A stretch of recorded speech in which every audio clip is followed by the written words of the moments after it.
ఉమ్మడి శ్రీకాకుళం జిల్లా రాజం పట్టణంలో లీగల్ మెట్రాలజీ అధికారులు గురువారం పండ్ల దుకాణాల్లో తనిఖీలు నిర్వహించారు. పట్టణంలో పండ్ల దుకాణాలపై తరచుగా వస్తున్న ఫిర్యాదుల మేరకు ఈ దాడులు నిర్వహించినట్లు లీగల్ మెట్రాలజీ అధికారులు బలరాం కృష్ణ, దామోదర్ నాయుడు తెలిపారు. ఈ సందర్భంగా కాటాలను పరిశీలించి తూకాలు సరిగ్గా లేని కాటాలు సీజ్ చేసి 10 మందిపై కేసులు నమోదు చేసి జరిమానా విధించారు. ఈరోజు రాజాం పట్టణంలో తరచుగా వస్తున్న పండ్ల వర్తకులపై ఫిర్యాదుల మేరకు మా joint controller legal metrology Visakhapatnam వారు, అలాగే deputy controller legal metrology Vizianagaram వారి ఆదేశాల మేరకు విజయనగరం ఇన్స్పెక్టర్ అయినటువంటి నేను, అలాగే బొబ్బుల ఇన్స్పెక్టర్ అయినటువంటి బలరాం కృష్ణ గారు కూడా సంయుక్తంగా దాడులు నిర్వహించి పండ్ల వర్తకులపై ఇప్పటి వరకు 10 కేసులు నమోదు చేయడం జరిగింది.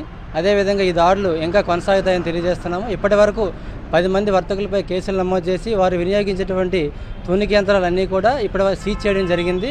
అదేవిధంగా వ్యాపారస్తులందరినీ కూడా హెచ్చరించేది ఏంటంటే, ఇకపైన తూకంలో కానీ ఎటువంటి తేడాలు మేము మరలా గమనించినా, ఎటువంటి ఫిర్యాదులు మరలా మాకు అందినా సరే వారిపైన క్రిమినల్ కేసులు కూడా నమోదు చేసి వారిపై ఖచ్చితంగా కోర్టులో హాజరుపరిచి జైలు శిక్షలు అనేవి కూడా వేసే ఏర్పాటు చేస్తామని చెప్పి ఈ రకంగా హెచ్చరించడం జరుగుతుంది.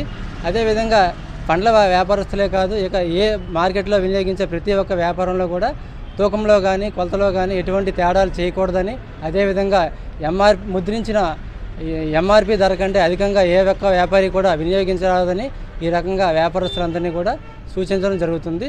ఈ దాడులు కూడా ఇకపై కూడా కొనసాగుతాయని పండ్ల వర్తకులందరికీ కూడా హెచ్చరించడం జరుగుతుంది.